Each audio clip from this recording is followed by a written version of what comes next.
Hello everyone, welcome back to my channel. I hope आप सब अच्छे होंगे। आज हम स्टार्ट करने वाले हैं number 11, that is disaster and development.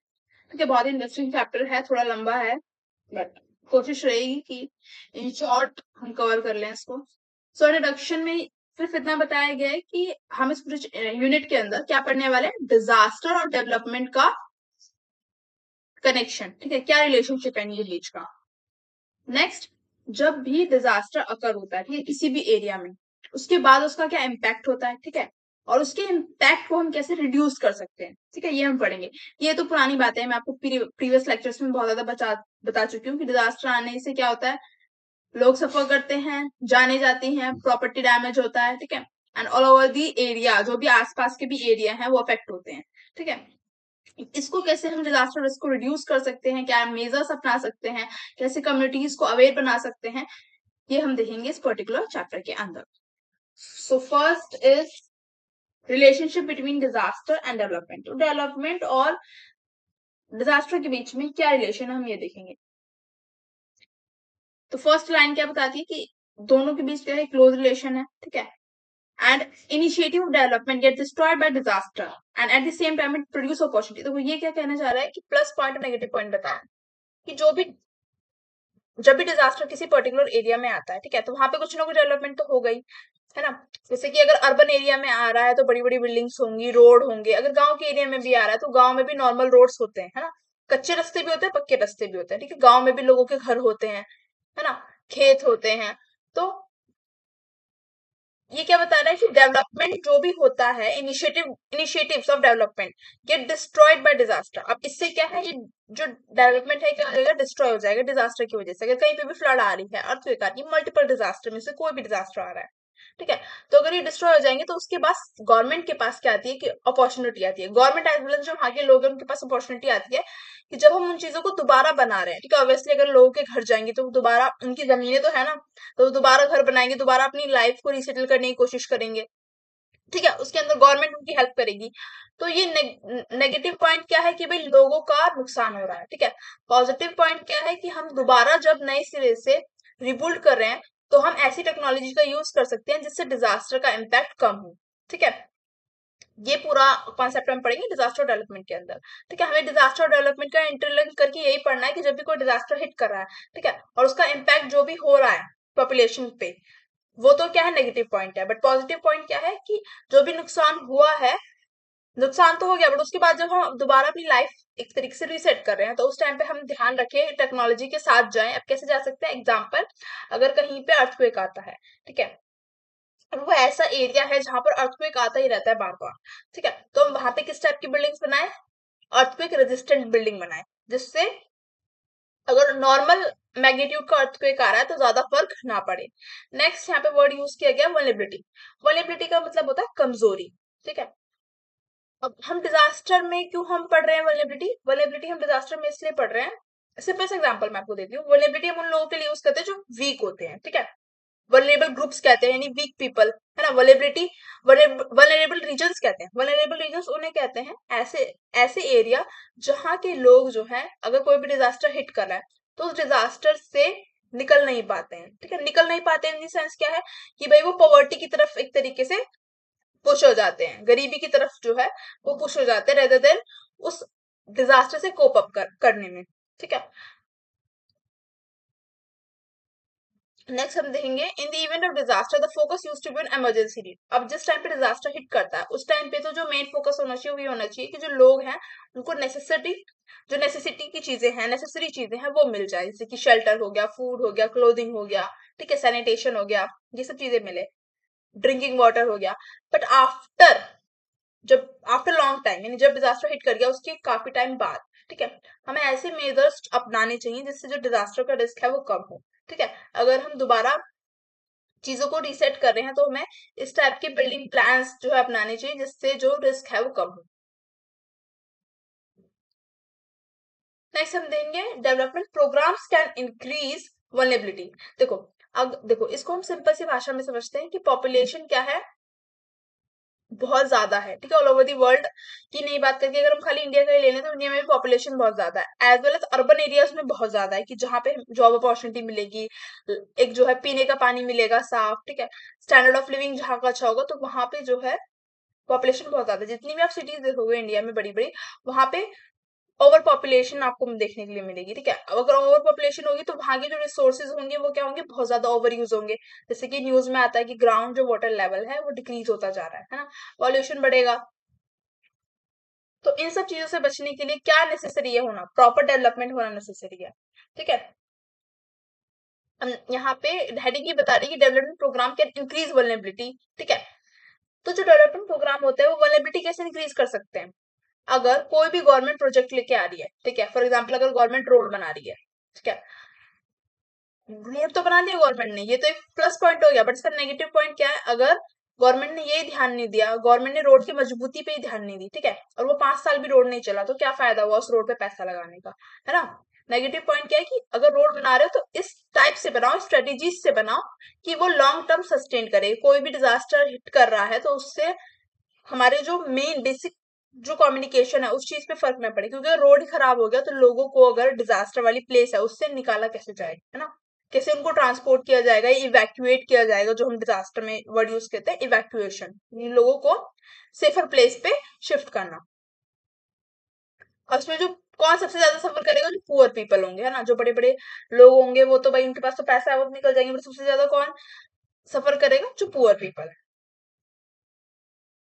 Lack of knowledge, है ना, लोगों को अवेयरनेस ही नहीं है कि अगर अर्थक्वेक आ रहा है तो हमें जो है सेफर प्लेस पे मूव ऑन करना चाहिए, है ना।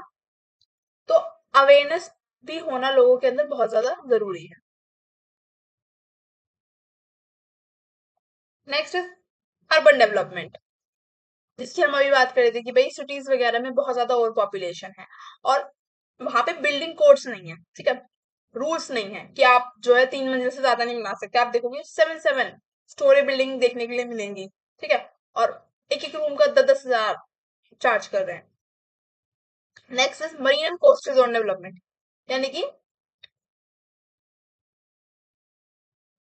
जो मरीन और कोस्टल जोन एरियाज हैं वहां पर डेवलपमेंट की वजह से क्या हो रहा है कि लोग वहां पे आ रहे हैं, ठीक है, जिसकी वजह से क्या हो रहा है कि जैसे देखोगे मरीन और कोस्टल जोन में किस चीज का डेवलपमेंट देखने के लिए मिल रहा है, लोग ज्यादा टूरिज्म के बेसिस पे जाते हैं वहां पे, ठीक है, कि भाई यू नो बीचेस वगैरह देखने, है ना, ये सब चीज देखने टूरिज्म के उस बेसिस पे जाते हैं, तो वहां पे भी जब लोग पहुंच रहे हैं, ठीक है, तो इस एरिया में सबसे ज्यादा क्या डर रहता है आने का, लैंडस्लाइड होने का, फ्लड आने का, कभी भी फ्लड आ सकती है समुद्र के पास, है ना, सुनामी आने का, साइक्लोन आने का डर रहता है।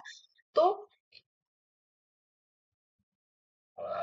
डेवलपमेंट हो but with rules and regulation, ठीक है।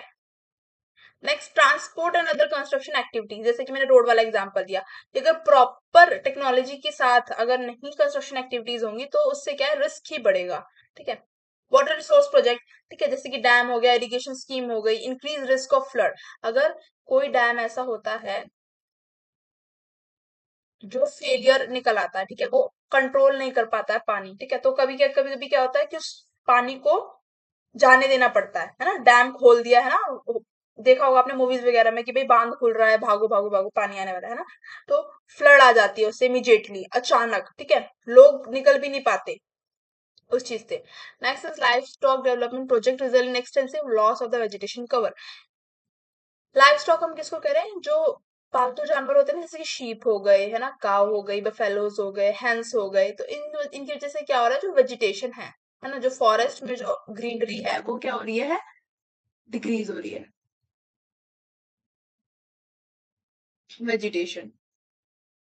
एग्रीकल्चर प्रोजेक्ट शिफ्ट हो रहे हैं कैश क्रॉप्स की तरफ, ठीक है, यानी ऐसी क्रॉप्स जिनकी फॉरेन में डिमांड हो, जिससे हम पैसा कमा सके, रेदर देन एसेंशियल फूड की तरफ शिफ्ट होना, यानी कि जिस चीज की नीड है।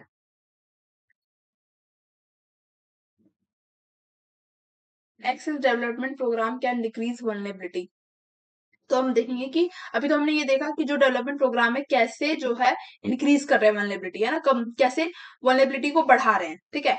इसमें हमने देखा urban development, marine and coastal zone development, transport, water resource investment, life stock development, agriculture project. अब हम देखेंगे डेवलपमेंट प्रोग्राम कैसे डिक्रीज कर सकते हैं वल्नरेबिलिटी। ठीक है, तो उसकी 2 स्टेप्स हैं। First is structural mitigation method, यानी कि ऐसे स्टेप्स अपनाना जिससे डिजास्टर का रिस्क रिड्यूस हो। ठीक है, दूसरा है non structural measures, mitigation measures, यानी कि इस टाइप की पॉलिसीज बनाना। अब यहाँ पे कौन मेनली रोल करेगा? गवर्नमेंट, है ना। इस टाइप की पॉलिसीज बनाना, प्रैक्टिसेस बनाना कि जिससे क्या हो, डिजास्टर के रिस्क रिड्यूस हो। अब स्ट्रेटेजीज क्या है? लैंड यूज पॉलिसीज, कि भाई लैंड को हमें किस तरह से यूज करना है, उसके प्रॉपर रूल्स एंड रेगुलेशन होने, जोनिंग करना, क्रॉप डाइवर्सिफिकेशन करना, यानी कि ऐसा ना हो कि फार्मर सिर्फ एक ही क्रॉप को उगा रहे हैं। ठीक है, बिल्डिंग्स के लिए प्रॉपर कोड्स होना। ठीक है, नेक्स्ट इज, अब हम कैसे डेवलप करेंगे उस चीज को, है ना, कि भाई 2 मेजर तो बता दिए, स्ट्रक्चरल नॉन स्ट्रक्चरल मेजर। अब स्टेप्स क्या क्या होंगे उसके अंदर? तो these type of development program to decrease vulnerability are integrated into each level of program and project development and review intervals. यानी कि गवर्नमेंट को हर एक लेवल पे, ऐसा नहीं है सिर्फ सेंट्रल लेवल पे, सेंट्रल, स्टेट, डिस्ट्रिक्ट और उसके बाद विलेज लेवल पे भी जो है डेवलपमेंट प्रोग्राम्स में इस चीज को इंटीग्रेट करना चाहिए। किस चीज को? स्ट्रक्चरल और नॉन स्ट्रक्चरल मेजर्स को इंटीग्रेट करना चाहिए, जिससे डिजास्टर का रिस्क क्या हो, कम हो सके। एग्जाम्पल क्या है? Various way to secure population critical economic asset against hazard and also to take measure to reduce overall impact. Different different ways जो है सजेस्ट करनी चाहिए, जिससे जो पॉपुलेशन है वो ज्यादा से ज्यादा बच सके। ठीक है, डिजास्टर से। एग्जाम्पल क्या हो सकते हैं? यहाँ पे दिए गए हैं। Lifeline system, water, electric power, transport link and communication can be more persuasive and more selectively resistant to specific hazard. यानी कि इन सब चीजों का डेवलपमेंट ऐसे किया जाए कि ये डिजास्टर के, जब डिजास्टर हिट भी करे तो ये सस्टेन कर पाए। Disaster is opportunity for development initiative, कि डिजास्टर कैसे अपॉर्चुनिटी है डेवलपमेंट इनिशिएटिव के लिए। ठीक है, यहाँ पे यही बात है कि अगर किसी भी एरिया में डिजास्टर हिट कर रहा है, ठीक है, उसकी वजह से प्लस पॉइंट क्या होगा उसका, कि हम डेवलपमेंट ला पाएंगे वहां पे। ठीक है, एक ऐसा डेवलपमेंट जो हमें बचाएगा फर्दर रिस्क से। ठीक है, कि इन फ्यूचर अब नहीं अब अगर डिजास्टर आएगा भी तो उसका इम्पैक्ट उतना नहीं होगा, क्योंकि हमने अब जो डेवलपमेंट किया है, दोबारा जो हमने अपनी लाइफ को रिसेट किया है, दोबारा जो हम हाउस वगैरह बना रहे हैं, तो उस पर हम प्रॉपर स्ट्रेटेजी के साथ बना रहे हैं। उसका माइनस पॉइंट क्या होता है कि डिजास्टर आने की वजह से लोगों की जाने जाती हैं। ठीक है, जो मैंने स्टार्टिंग ऑफ द लेक्चर बताया।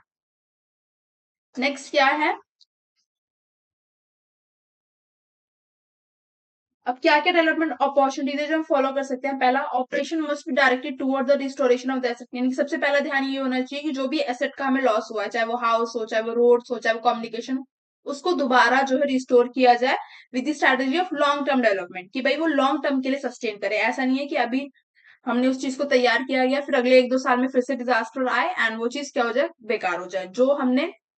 Next is prospective economic return should be high, जो हमने इन्वेस्ट किया है, ठीक है, उसका रिटर्न जो है हाई हो, मतलब आने वाले समय में वो चीज बेकार ना हो। ठीक है, effect of the emergency should be significant, the event triggering the emergency should have a low probability of happening again सून। ठीक है, तो हमें ऐसे मेजर्स अपनाने चाहिए कि जो इमरजेंसी की स्थिति बनती है किसी भी डिजास्टर आने की वजह से, ठीक है, वो प्रॉब्लम दोबारा क्रिएट ना हो। ठीक है, उसकी जो हम प्रोबेबिलिटी कहें कि जो आने की प्रोबेबिलिटी है वो कम। ठीक है, need for an urgent response should be evident, यानी कि अगर कोई ऐसा एरिया है जहां पर डिजास्टर बार बार आते रहते हैं, तो वहां पर पहले से ही क्या है, रिस्पॉन्स टीम जो है एक प्रॉपर तैयार की जाए जो जल्दी से जल्दी जो है लोगों की हेल्प कर सके।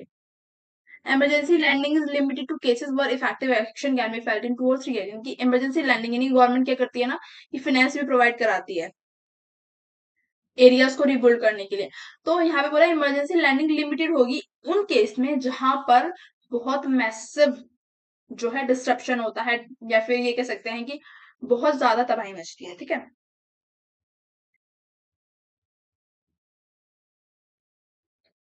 नेक्स्ट हम देखेंगे डेवलपमेंट ऑफ इंफ्रास्ट्रक्चर।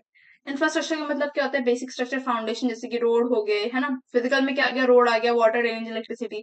सर्विसेज में क्या आ गया, transportation, health, education. Social infrastructure में क्या आ गया, लोगों के होम, जो कम्युनिटी सेंटर्स होते हैं, social sector services, primary health care जो गवर्नमेंट खोलती है, old age homes. Environmental infrastructure में क्या आ गया, जो हमारे आसपास का एनवायरमेंट है। ठीक है,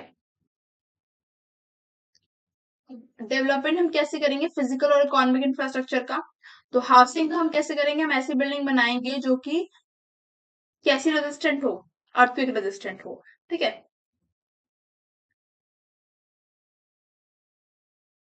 the peculiar requirement of the urban area need to be kept in mind earthquake safety measure, जैसे कि मैंने बताया, ठीक है। जो प्रॉपर कोड होंगे बिल्डिंग्स के, ठीक है, वो इम्प्लीमेंट किए जाएंगे कि भाई आप इतने से ज्यादा बिल्डिंग्स मंजिल नहीं बना सकते ना, 4 to 5 स्टोरेज 6 7 स्टोरेज बनती है, तो आप ज्यादा नहीं बना सकते, प्रॉपर कोर्स होंगे, बिल्डिंग कोर्स। सबसे ज्यादा इम्पैक्ट कौन होता है जब भी अर्थक्वेक वगैरह आता है या फिर कोई भी डिजास्टर आता है? तो शेल्टरलेस पॉपुलेशन है, जिन लोगों के खुद के घर नहीं है, ठीक है, जो ऑलरेडी वनरेबल है, कमजोर है, पुअर है, ठीक है। अभी यहाँ पे क्या है, example of post earthquake rehabilitation Gujarat is worth evaluating. देखो, तो गुजरात में ना अर्थक्वेक आया था भुज रीजन में, ठीक है, तो बहुत ज्यादा डिस्ट्रक्शन हुआ था, तो वहां वहां पे अर्थक्वेक आने के बाद गवर्नमेंट ने जो है ना पूरी गाइडलाइंस वगैरह लॉन्च की, ठीक है, और उस एरिया को वलेबिलिटी से बाहर निकाला, ठीक है, यानी कि इस टाइप से उस एरिया का रीडेवलपमेंट किया गया कि भाई आने वाले टाइम में वहां पे ज्यादा प्रॉब्लम ना आए अगर कोई भी डिजास्टर आता है तो, ठीक है। यूएनडीपी के अनुसार एक प्रोग्राम चलता है to has not been just to build houses but also construct them in a manner so as to impart technology to the villager. यानी कि यूएनडीपी का ये कहना है कि खाली हमारा जो उद्देश्य है वो ये नहीं है कि हमें गांव मतलब हाउसेस बनाने हैं, ठीक है, पर हमारा उद्देश्य ये है कि जो वहाँ के लोकल पीपल हैं, जो वहाँ पे लोकल लोग रह रहे हैं, उनको भी स्किल पास डाउन हो, ठीक है। डेवलपमेंट ऑफ इन्वायरमेंटल इंफ्रास्ट्रक्चर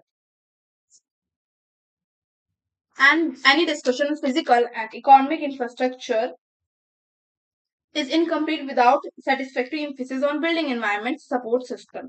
ठीक है, यानी कि हम कोई भी डिस्कशन करें फिजिकल और इकोनॉमिक इंफ्रास्ट्रक्चर पे, वो बेकार है या इनकम्प्लीट है जब तक हम इन्वायरमेंट सपोर्ट सिस्टम की बात नहीं करते, इन्वायरमेंट को कंजर्व करने की बात नहीं करते, ठीक है।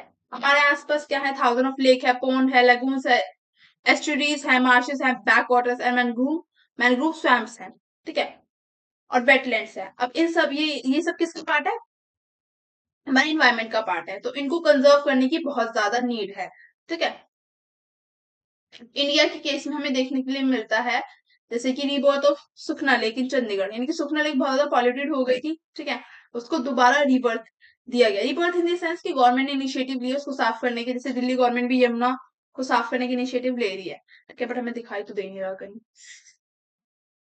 Next is Alwar district revealed that water harvesting wisdom need to be appropriately touched to good infrastructure, especially environment infrastructure। ऐसे ही अलवर डिस्ट्रिक्ट में हमें देखने के लिए मिलता है कि वाटर हार्वेस्टिंग को लेके, ठीक है, एक प्रॉपर इंफ्रास्ट्रक्चर बनाया गया, ठीक है। Next example of community supported agriculture, CSA from the state of Minnesota, United state of America. तो इसका एक एग्जांपल है, सीएसए एक कम्युनिटी थी बेसिकली, ठीक है, जिन्होंने एग्रीकल्चर को सपोर्ट किया, फार्मर्स को सपोर्ट किया। हाउ? तो इन्होंने क्या किया, लोकल फार्मर्स से इन्होंने कांटेक्ट किया और इन्होंने किस चीज की डिमांड की, ऑर्गेनिक प्रोड्यूस की। ऑर्गेनिक प्रोड्यूस क्या होता है? बिना फर्टिलाइजर यूज किए हुए जो हम एक तरीके से प्रोड्यूस उगा रहे हैं, है ना, तो जो भी खेती कर रहे हैं बेसिकली, ठीक है, जो भी हम खेती कर रहे हैं उसको हम कहते हैं ऑर्गेनिक फार्मिंग, है ना। तो ऑर्गेनिक फूड लिया, ठीक है, और उनको प्रॉफिट कमा के दिया फार्मर्स को, ठीक है। अब ये क्या अटेम्प्ट कहलाता है? Attempt to build sustainable environment, ठीक है। इससे क्या होगा, जो अब इस ऑर्गेनिक फार्मिंग से होगा क्या, जो हमारी जमीन है, ठीक है, उसको भी नुकसान नहीं पहुंचेगा, एज वेल एज हमने पैसा भी कमा लिया, ठीक है। सॉरी। नेक्स्ट हम देखेंगे इन्वायरमेंट एग्रीमेंट्स, ठीक है। फर्स्ट है convention on international trade in endangered species. इस कन्वेंशन के अंदर जो है ट्रीटी साइन की गई थी कि भाई कितने देशों ने साइन की थी इसको? 125 कंट्रीज ने, 125 कंट्रीज ने साइन किया कि भाई हम जो है किस चीज का ट्रेड नहीं करेंगे, किसी भी इंडेंजर्ड स्पीसीज यानी ऐसी स्पीसीज जो खत्म होने वाली है ना, उनका हम ट्रेड नहीं करेंगे। Next, Basel convention on transbounding movement hazardous waste, यानी ऐसा वेस्ट जो हमारे एनवायरमेंट के लिए ठीक नहीं है, उसका हम क्या ट्रेड नहीं करेंगे। Next, convention on biological diversity, यानी कि जो हमारा एनवायरमेंट है, जो हमारी अर्थ है, ठीक है, हम उसको प्रोटेक्ट करेंगे। नेक्स्ट, जो क्लाइमेट चेंज आ रहा है, 1992 में अर्थ समिट हुई, ठीक है, जिसमें सभी देशों ने ये प्रण लिया कि जो भी ये क्लाइमेट में चेंज आ रहा है, ठीक है, ड्यू टू पॉल्यूशन कह लो, या 1992 के टाइम पे जो है बहुत ज्यादा जो वेपन्स हैं, न्यूक्लियर वेपन्स हैं, उनको भी जो है देश बनाने में लगे हुए थे, एज वेल एज इंडस्ट्रियलाइजेशन हो रहा था बहुत ज्यादा, तो उसकी वजह से जो क्लाइमेट में चेंज आ रहा था, ठीक है, तो उसको कम करने की बात की गई। Next is Kyoto protocol sign किया गया। The document consists of the final authentic text of the Kyoto Protocol to the United Nations Framework Convention on Global Climate Change. The protocol has come into force the objective of protecting the environment of the world from further deterioration. ठीक है, कितनी countries ने इसे sign किया था? 180 countries ने, ठीक है, 180 देश जो है इस बात से एग्री कर रहे थे कि भाई अब जो हमने एनवायरमेंट के साथ, एनवायरमेंट में जो भी प्रॉब्लम आ रही है, ठीक है, जो भी पॉल्यूशन से जो क्लाइमेट चेंज हो रहा है, अब तक तो हो गया, बट आगे आने वाले टाइम पे हम इसको रोकेंगे। पर देखो ये सब जितने भी कन्वेंशन है ना, ये सब बुकिश लैंग्वेज में बना के रख दिए हैं। अभी आप करंट में देख लो, जो ये अमेरिका, ईरान और इसराइल का वॉर चल रहा है, ठीक है, इसमें कहीं पे भी ये इन्वायरमेंट का ध्यान दे रहे हैं? इतने बड़े बड़े ये लोग जो है कन्वेंशन कर करके, साइन कर करके बैठे हुए हैं, बट कहाँ इन्वायरमेंट का ध्यान है? Next is convention to combat desertification, ठीक है, डेजर्टिफिकेशन, डेजर्ट हम कहते हैं ना, थार डेजर्ट, सहारा डेजर्ट, तो इस टाइप से अफ्रीका जैसी कंट्री बहुत ज्यादा फेस कर रही थी ड्रॉट, ठीक है, तो ड्रॉट जैसी कंडीशन से बचने के लिए, जिससे डेजर्टिफिकेशन की जो है नौबत ना आ जाए, उसके लिए ये एग्रीमेंट साइन किया गया। Next, convention on the law of the sea, ठीक है, यानी कि भाई जो समुद्र है, ठीक है, समुद्र में कोई भी वेस्ट नहीं जाना चाहिए, ठीक है, तो हर एक नेशन की जो है अपनी अपनी रिस्पॉन्सिबिलिटी है अपने अपने ओशन को प्रोटेक्ट करना, जैसे कि हमारा इंडियन ओशन है, ठीक है। Montreal protocol on substance that deplete the ozone layer, तो मॉन्ट्रियल प्रोटोकॉल साइन किया गया है कि जो क्लोरोफ्लोरोकार्बन है, सीएफसीज हैं, इनका जितना से जितने ओ शिट, मतलब जितना हो सकेगा हम उतना यूज कम करेंगे। जैसे कि फ्रिजेस में सीएफसीज आते हैं, जो हमारा एसी है नॉर्मल जो हम यूज कर रहे हैं, इससे जो है क्लोरोफ्लोरोकार्बन रिलीज होता है, ठीक है, तो इन सब चीजों का यूज जो है कम करेंगे। Next is sustainable community development. Every physical space which can be entitled as a community need to sustain sufficient resources within it for fulfilling certain capacity। यानी कि सस्टेनेबल डेवलपमेंट का मतलब क्या होता है? यही होता है कि जो भी रिसोर्सेस अवेलेबल हैं, ठीक है, हम उनका इस्तेमाल करें, एज वेल जो आने वाली जनरेशन है, ठीक है, हमारी जो फ्यूचर जनरेशन है उसके लिए भी बचा के रखें। ऐसा नहीं है कि भाई पूरा एक्सप्लॉइट कर दें, आने वाली जनरेशन के लिए कुछ बचा के ना रखें, ठीक है।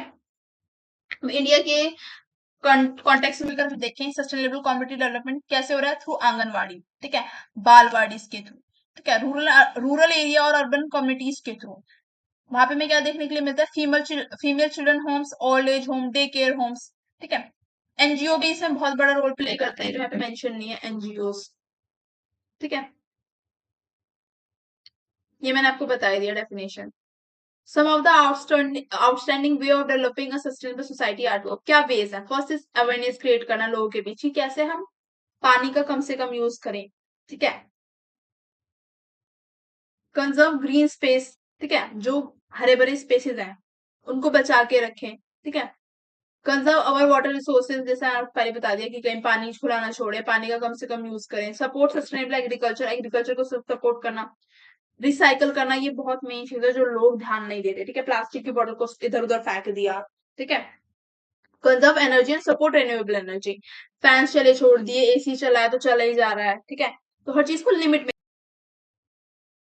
नेक्स्ट हम पढ़ेंगे 11.5 टॉपिक, ठीक है, यहाँ पे हम देखेंगे कैसे हम डिजास्टर के रिस्क को रिड्यूस कर सकते हैं थ्रू मेजर्स, ठीक है, क्या क्या मेजर्स हमारी गवर्नमेंट फॉलो कर रही है। तो सेक्शन सी के क्लॉज 1 के अनुसार एनडीए में क्या है? गाइडलाइंस इशू करती है, ठीक है, कि कैसे हम डिजास्टर के रिस्क से बच सकते हैं, ठीक है। सेक्शन 18 के क्लॉज 2 के अनुसार एसडीएम में क्या है? आप मुझे कमेंट करके बताओ, बता चुके हो पहले भी, ठीक है, इसका फुल फॉर्म मुझे कमेंट करके बताओगे, मैं भी देखूँ कितना अच्छी से पढ़ाई हो रही है, ठीक है। एसडीएम स्टेट लेवल पे होती है, और ये स्टेट लेवल पे भी जितना भी हम डिजास्टर के रिस्क को रोक सकते हैं, क्या मेजर्स अपना सकते हैं, ये सब चीजें देखती है। अब इसका पूरा फुल फॉर्म क्या है वो मुझे बताओगे। नेक्स्ट सेक्शन 22 क्लॉज 2, ठीक है, इसके अंदर हम क्या देखते हैं कि जो एरियाज वीक हैं, ठीक है, उन पे स्पेसिफिकली ध्यान देना, ठीक है, यानी कि ऐसे रीजन जहाँ पे बहुत ज्यादा फ्लड आती रहती है, जो वनरेबल रीजन है। मैंने आपको बताया ना पहले वनरेबल रीजन क्या होते हैं। तो ऐसे एरिया जो कि वनरेबल है, ठीक है, उन पे ध्यान देना।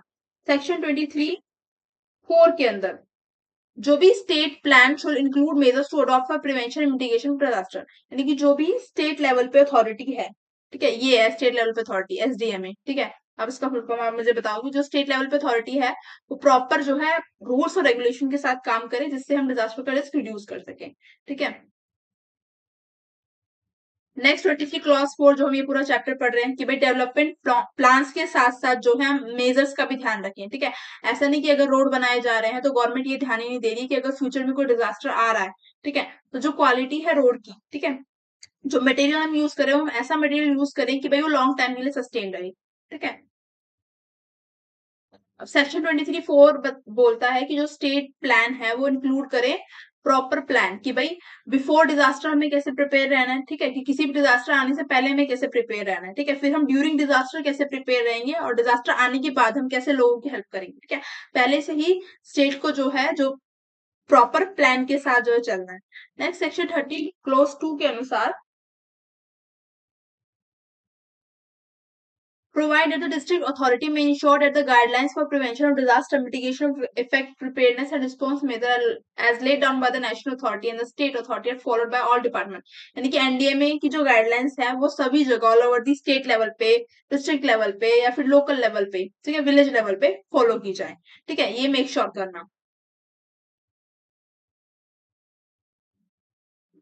नेक्स्ट जो डिस्ट्रिक्ट लेवल पे अथॉरिटीज हैं वो क्या करें, अवेयरनेस प्रोग्राम चलाएं, ठीक है, जिससे लोगों को पता चले कि भाई अगर कोई डिजास्टर आ रहा है तो हमें कैसे रिस्पॉन्स करना है या हम किस हेल्पलाइन नंबर पे कॉल कर सकते हैं, ठीक है। नेक्स्ट सेक्शन 30 हमें बताता है कि कैसे हम अर्ली वार्निंग सिस्टम जो है लगा सकते हैं। मतलब अगर बाढ़ आने वाली है तो गांव में पहले से ही सायरन लगा देते हैं ना कि भाई अब वो सायरन अगर बज रहा है इसका मतलब क्या है कि भाई कुछ ना कुछ होने वाला है ना।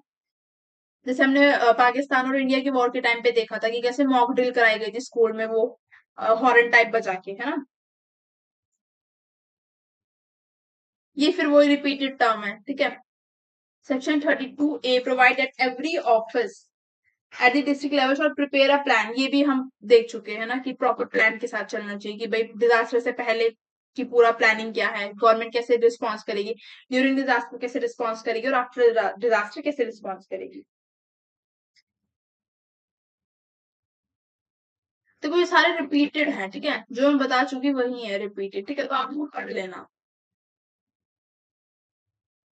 सब में डिजास्टर प्लान प्रिपेयर करने के लिए बोल रहा है, ऐसा कुछ डिफरेंट नहीं है कि मैं उसको बार बार समझाऊं, ठीक है।